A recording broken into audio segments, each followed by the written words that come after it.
Hello, all of you. Hello, friends. Welcome again to our channel. मैं अक्षय अग्रवाल।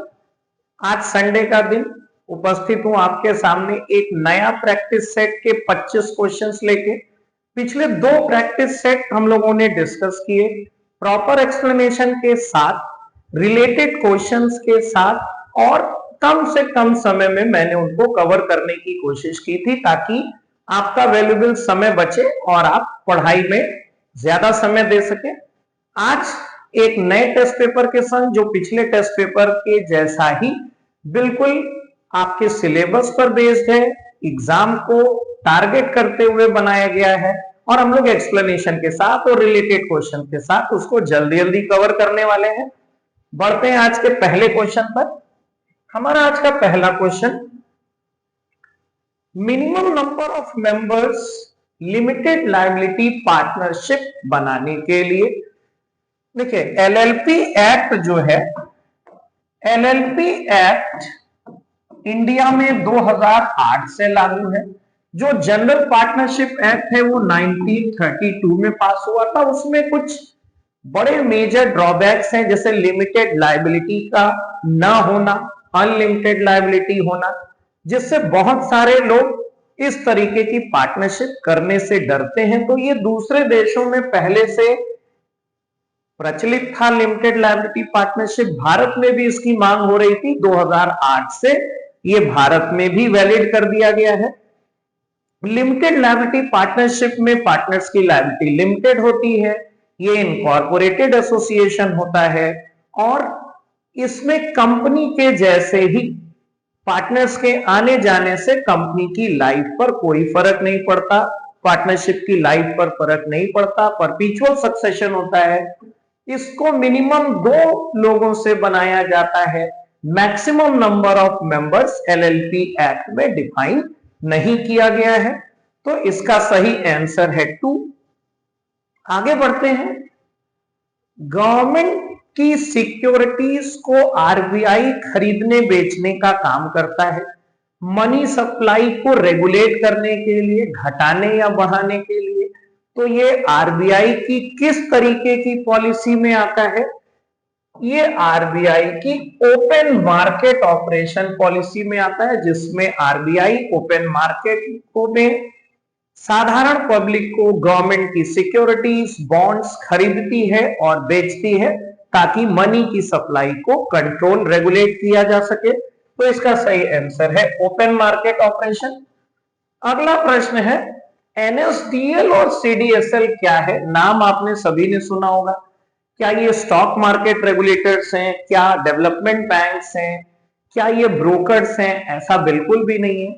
आज के समय में हमारे जो भी इन्वेस्टमेंट है, शेयर्स, म्यूचुअल फंड्स के फॉर्म में, ज्यादातर वो डीमैट यानी डीमेटलाइज फॉर्म में रहते हैं, जिसमें हमें फिजिकल या हार्ड कॉपी नहीं मिलती।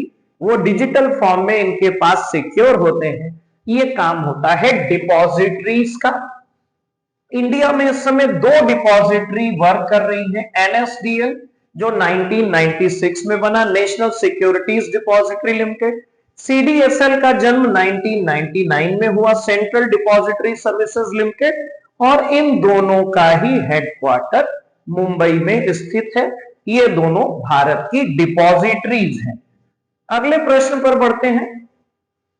नाबार्ड कौन से 5 ईयर प्लान में बनाया गया था? देखिए, अभी तक इंडिया ने 12 5 ईयर प्लान कंप्लीट किए हैं। आखिरी 5 ईयर प्लान 31 मार्च 2017 को कंप्लीट हो गया। उसके बाद भारत ने 5 ईयर प्लान के रास्ते को छोड़ दिया। नीति आयोग 2015 में बनने के बाद 5 ईयर प्लान को कंटिन्यू करना बंद कर दिया गया। नाबार्ड का फॉर्मेशन 6 5 ईयर प्लान में हुआ था। इसकी जो डेट है वो भी बड़ी इंपॉर्टेंट है, 12 जुलाई 1982। नाबार्ड एक्ट 1981 में पास किया गया था। मैंने आपको बताया है, जिसको भी स्पेशल एक्ट पास करके बनाया जाता है वो स्टैट्यूटरी कॉर्पोरेशन होता है। और एक इससे महत्वपूर्ण क्वेश्चन एग्जाम्स में आया हुआ है, कौन सी कमिटी की रिकमेंडेशन पर इसको बनाया गया था? तो उसका सही आंसर है शिवरमन कमेटी, जिसका फॉर्मेशन 1979 में हुआ था और इसके रिकमेंडेशन पर 1982 में नाबार्ड ने काम करना शुरू किया। 1981 में इसका एक्ट पास हुआ था। नाबार्ड एग्रीकल्चरल और रूरल क्रेडिट प्रोवाइड करने का सबसे बड़ा यानी एपेक्स इंस्टीट्यूशन है हमारे देश में। ये डायरेक्टली पब्लिक को या किसानों को लोन नहीं देता, बल्कि ये रीजनल रूरल बैंक्स और कॉमर्शियल बैंक्स को लोन प्रोवाइड करता है जो उसको नीचे तक पहुंचाते हैं। तो ये नाबार्ड के बारे में कुछ रिलेटेड क्वेश्चन। इसका सही उत्तर है 6th 5-year प्लान, 6वीं पंचवर्षीय योजना में।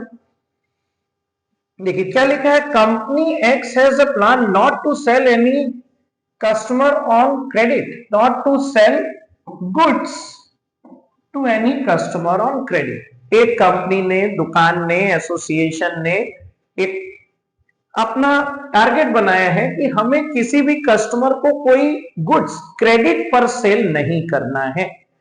ये कंपनी के लिए क्या माना जाएगा? क्या ये कंपनी के लिए रूल है, क्या ये प्रोग्राम है, क्या ये पॉलिसी है या स्ट्रैटेजी है? देखिए रूल बड़े रिजिड होते हैं, रूल तोड़ने पर ज्यादातर पनिशमेंट होता है। जैसे रूल है कि कोई स्मोकिंग नहीं करेगा कंपनी में, ऑफिस में, वो रूल है। क्रेडिट पर न बेचना ये कंपनी की नीति है, पॉलिसी।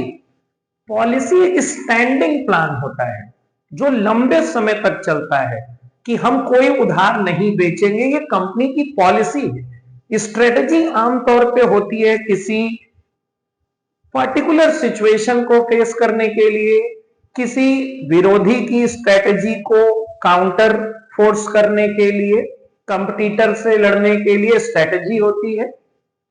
रूल ज्यादातर बड़े रिजिड होते हैं जिनके तोड़ने पर पनिशमेंट वगैरह होता है। तो ये कंपनी के लिए नीति है, पॉलिसी है।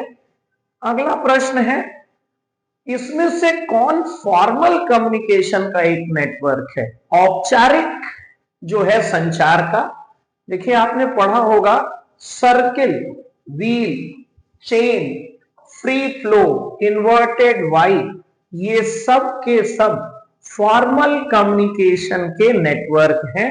तो इसका सही उत्तर है all of these. Circular flow भी होता है, व्हील नेटवर्क भी होता है, चेन भी होता है, फ्री फ्लो भी होता है, इन्वर्टेड वाई भी होता है।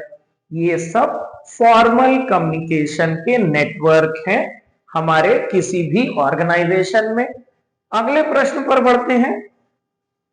A communication barrier presents within organizational policy, rules, structure। Company के नियमों, संरचना आदि में समस्या होने के चलते अगर कम्युनिकेशन बाधित होता है तो वो किस तरह का बैरियर है? सीमेंटिक बैरियर लैंग्वेजेस से संबंधित होता है, पर्सनल बैरियर खुद व्यक्ति की कमियों के कारण होता है, साइकोलॉजिकल बैरियर मानसिक किसी दबाव, प्रेशर, भय के कारण होता है, इसको संगठनात्मक बाधाएं, ऑर्गेनाइजेशन में समस्या है, ऑर्गेनाइजेशन में पॉलिसी में स्ट्रक्चर में कोई गड़बड़ी है, तो ये ऑर्गेनाइजेशनल बैरियर होता है जिसके कारण ठीक से कम्युनिकेशन संभव नहीं हो पाता। अगले प्रश्न पर बढ़ते हैं। जो डिसइन्वेस्टमेंट की पॉलिसी है, विनिवेश, उसको आप लिबरलाइजेशन, ग्लोबलाइजेशन, प्राइवेटाइजेशन किस में रखेंगे? देखिए लिबरलाइजेशन का मतलब होता है जो आपने रिफॉर्म्स ऑफ 1991 पढ़ा था, famous LPG policy, liberalisation, privatisation, globalisation.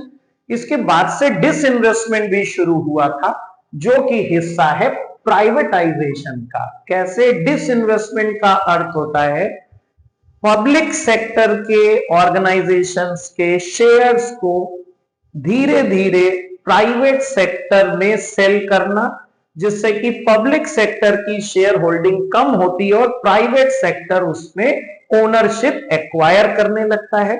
इसको प्राइवेटाइजेशन बोला जाता है। लिबरलाइजेशन में रूल्स रेगुलेशंस को कम किया जाता है, ढील दी जाती है, लिबर्टी दी जाती है। ग्लोबलाइजेशन में एक्सपोर्ट इंपोर्ट फॉरेन ट्रेड के रास्ते को ज्यादा सरल बनाया जाता है। तो इन तीनों में से सही उत्तर है प्राइवेटाइजेशन। अगला क्वेश्चन है, देखिए ये बहुत इंपॉर्टेंट क्वेश्चन है, इस तरीके के क्वेश्चंस आए हुए हैं एग्जाम में और आते हैं कि जो कंफ्यूज करते हैं कि ये उत्तर क्या है। The ability to exert interpersonal influence by means of communication towards the achievement of goal, संचार के माध्यम से लक्ष्य प्राप्ति हेतु पारस्परिक प्रभाव डालने की क्षमता को क्या कहते हैं। देखिए कंट्रोलिंग तो बिल्कुल भी नहीं है। कंट्रोलिंग में हम ये चेक करते हैं कि हमने जैसा प्लानिंग में स्टैंडर्ड बनाया था क्या चीजें उसके मुताबिक जा रही हैं, to check whether the activities are going according to your plan or not, वो कंट्रोलिंग होता है। इसमें अब तीन चीजें हैं, मोटिवेशन, डायरेक्टिंग, लीडरशिप। संचार के माध्यम से पारस्परिक प्रभाव डालने की क्षमता को बोलते हैं लीडरशिप, नेतृत्व, जो कि डायरेक्टिंग का एक एलिमेंट है। लीडरशिप, सुपरविजन, कम्युनिकेशन, मोटिवेशन, ये सब निर्देशन यानी डायरेक्टिंग के ही तत्व हैं, लेकिन इस परिभाषा का अर्थ है लीडरशिप, क्योंकि हर मैनेजर एक लीडर भी होता है। हर मैनेजर को अपने सबऑर्डिनेट्स को लीड करना होता है और वो प्रॉपर कम्युनिकेशन से ही करवा सकता है। इसका सही आंसर है लीडरशिप। फिर है गॉसिप चेन नेटवर्क, ये भी कम्युनिकेशन का ही पार्ट है, बिजनेस कम्युनिकेशन का। मैनेजमेंट में जो कम्युनिकेशन गॉसिप चेन नेटवर्क जो होता है वो कभी भी फॉर्मल नहीं हो सकता। और डायगोनल कम्युनिकेशन, एक विभाग का जब जूनियर किसी दूसरे विभाग के सीनियर से कम्युनिकेट करता है वो डायगोनल होता है। अपवर्ड, डाउनवर्ड, लेटरल, ये सब फॉर्मल के रूप है। Gossip chain network informal communication का एक हिस्सा है। इनफॉर्मल कम्युनिकेशन को ही ग्रेपवेन कम्युनिकेशन भी बोलते हैं। इनफॉर्मल कम्युनिकेशन जो अनौपचारिक कम्युनिकेशन होता है उसको ग्रेपवाइन भी बोलते हैं। इसका सही आंसर है ग्रेपवाइन कम्युनिकेशन। अगला क्वेश्चन देखिए, ये बिल्स ऑफ एक्सचेंज का क्वेश्चन है। 30 जनवरी को बिल एक्सेप्ट किया गया, 1 महीने की मेच्योरिटी। देखिए 30 जनवरी से 1 महीना क्या हुआ, 30 फरवरी। 30 फरवरी कभी पड़ता नहीं है। 2021 है तो 2021 में 28 फरवरी को मंथ फरवरी खत्म हो जाएगा। तो 30 जनवरी से 1 महीना हुआ 28 फरवरी। इस केस में 3 दिन ग्रेस पीरियड जोड़ने के बाद 1, 2 और 3 मार्च इसका सही उत्तर होगा, यानी कि सी। बड़ा सिंपल सा क्वेश्चन है लेकिन अक्सर कंफ्यूजन होता है। अगर ये 1 मंथ की जगह 30 डेज लिखा होता बिल का मैच्योरिटी पीरियड, तो आप 30 जनवरी से 1 महीना नहीं फिर दिन कैलकुलेट करते और ये डेट बदल जाती, ड्यू डेट। यहां केस में ये सही उत्तर होगा 3 मार्च। अगले क्वेश्चन पर आते हैं। वेजेस दी गई वर्कर को रॉ मटेरियल्स को फिनिश गुड्स में कन्वर्ट करने के लिए, ये किस हेड में आएगा। रेवेन्यू लॉस तो बिल्कुल भी नहीं हो सकता, लॉस अलग चीज होती है, जब भी होगा एक्सपेंडिचर होगा। डिफर्ड रेवेन्यू एक्सपेंडिचर ऐसे रेवेन्यू एक्सपेंडिचर होते हैं जिसका बेनिफिट कई सालों तक मिलता है, जैसे heavy advertisement expenditure, research and development expenditure. ये कैपिटल एक्सपेंडिचर वो होता है जो आपकी एसेट्स को इनहेंस करता है या लायबिलिटी को डिक्रीज करता है। ऐसा भी यहां कुछ नहीं हो रहा है, ये सिंपली रेवेन्यू एक्सपेंडिचर है। हमारे गुड्स को फिनिश में, रॉ मटेरियल को फिनिश में कन्वर्ट करना, ये एक साधारण सा रेवेन्यू एक्सपेंडिचर है।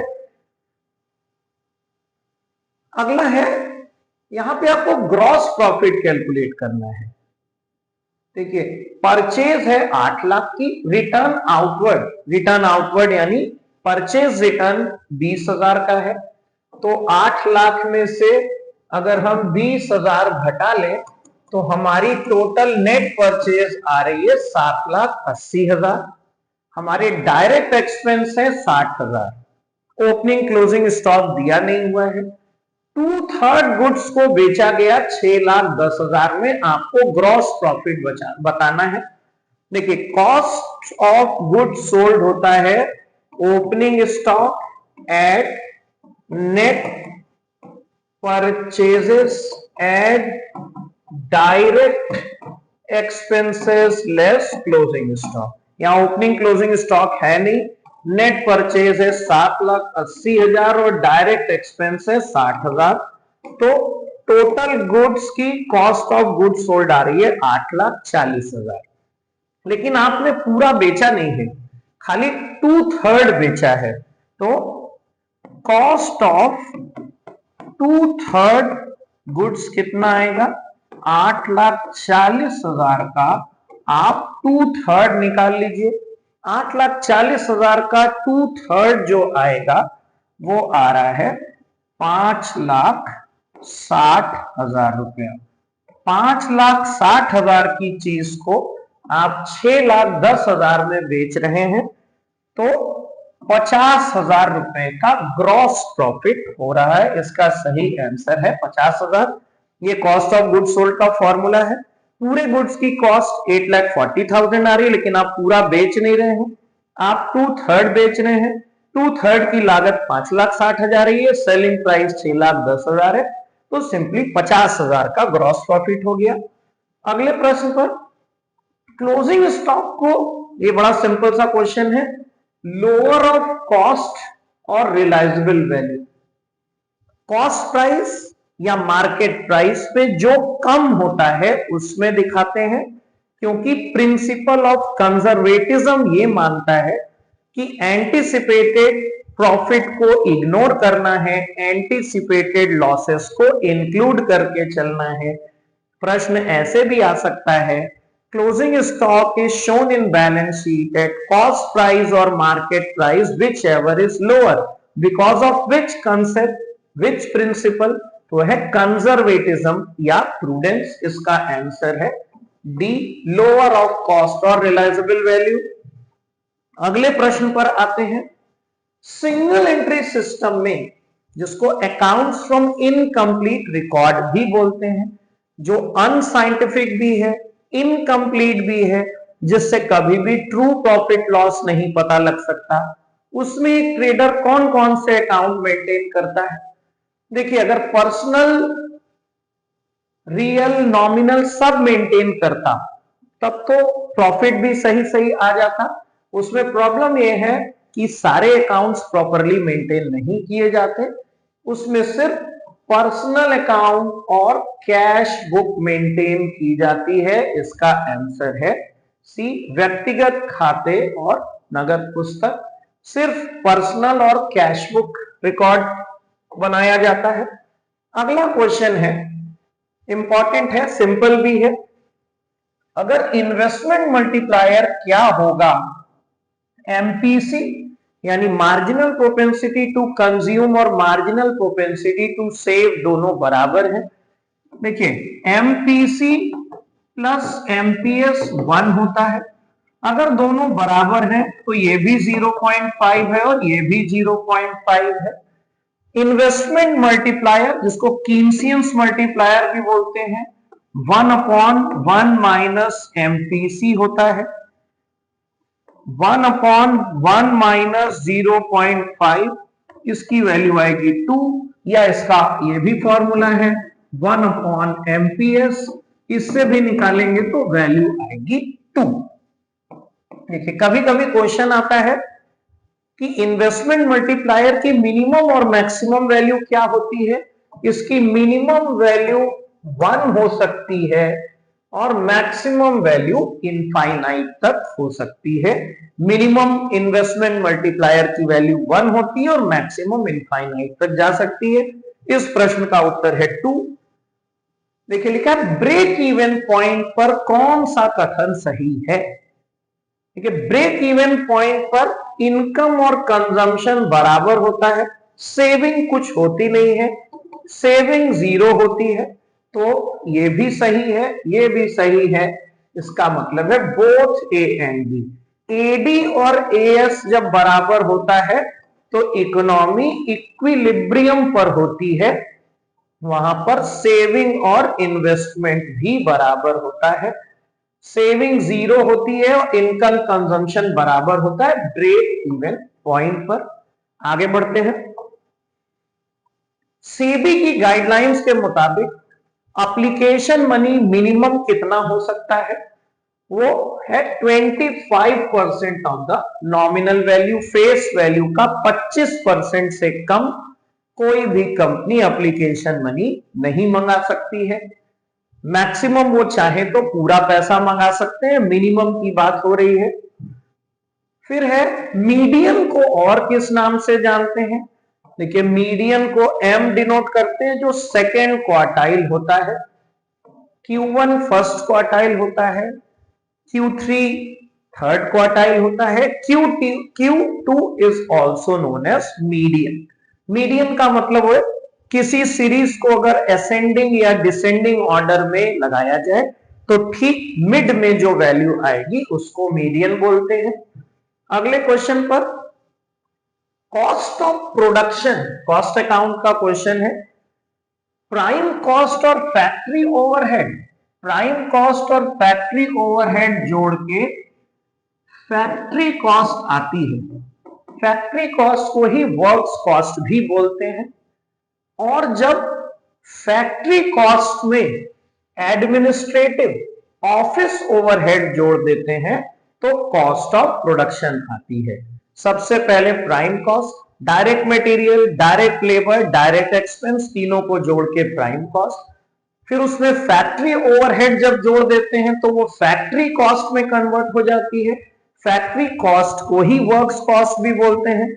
फिर जब हम उसमें ऑफिस एंड एडमिनिस्ट्रेटिव ओवरहेड जोड़ देते हैं तो वो कॉस्ट ऑफ प्रोडक्शन में कन्वर्ट हो जाती है। तो इसका सही आंसर है factory cost plus administrative overhead.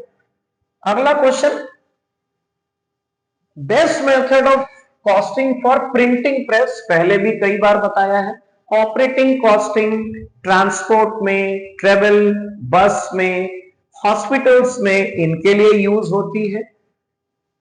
Batch costing वो होती है जैसे दवा वगैरह बनाना है, जो बनाना तो रेगुलर है लेकिन थोड़े थोड़े दिनों पे एक लॉट मार्केट में जाता है, फिर थोड़े दिन बाद हर लॉट अलग अलग बैच नंबर के हिसाब से जाता है। प्रिंटिंग प्रेस में हर काम यूनिक होता है, एक बार जो कार्ड वगैरह प्रिंट हो गया दोबारा उसका मैटर चेंज हो जाएगा, इसके लिए जॉब कॉस्टिंग का इस्तेमाल किया जाता है प्रिंटिंग प्रेस वगैरह के लिए।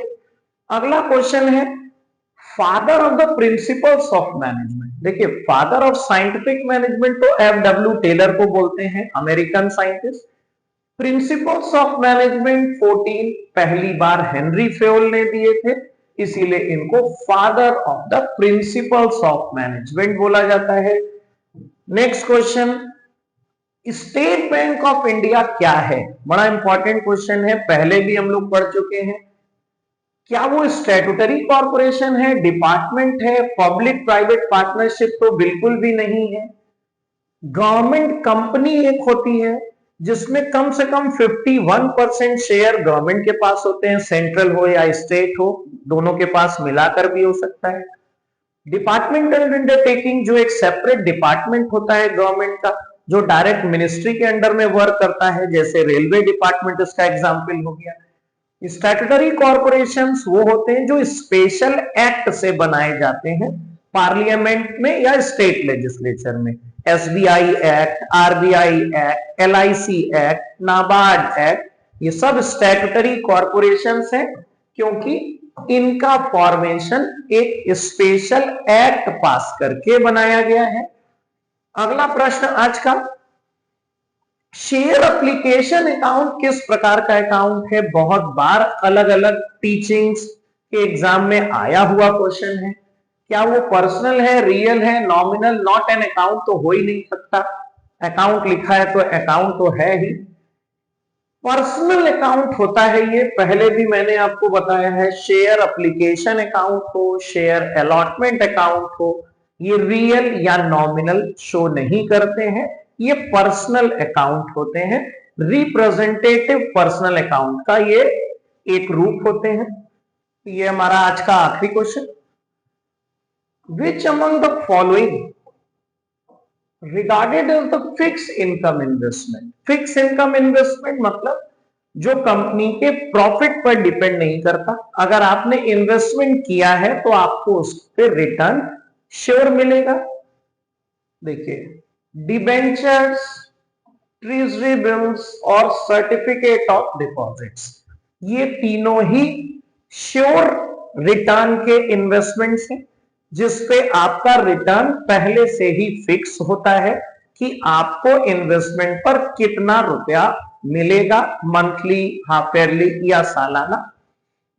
तो ये तीनों ही हमारी फिक्स्ड इनकम के इन्वेस्टमेंट हैं। जैसे शेयर्स वगैरह हैं, वो फिक्स नहीं होते क्योंकि उस पर डिविडेंड मिलता है, जो कंपनी के प्रॉफिट और कंपनी की डिविडेंड पॉलिसी पर डिपेंड करता है। तो ये आज का हमारा 25 क्वेश्चन। पिछले सेट्स की तरह से कम समय में ज्यादा क्वेश्चंस मैंने कवर करने की कोशिश की है। एक्सप्लेनेशन जितना भी कम समय में पॉसिबल था उसके साथ और रिलेटेड क्वेश्चंस के साथ। उम्मीद है कि आपको ये टेस्ट सीरीज पसंद आ रही होंगी और आप इसका लाभ ले रहे होंगे। अगर आपको पसंद आ रहा होगा तो आप जरूर इसको सब्सक्राइब कर लीजिएगा ताकि आपको लेक्चर समय पर मिलते रहे। And see you in the next lecture. Good luck till then.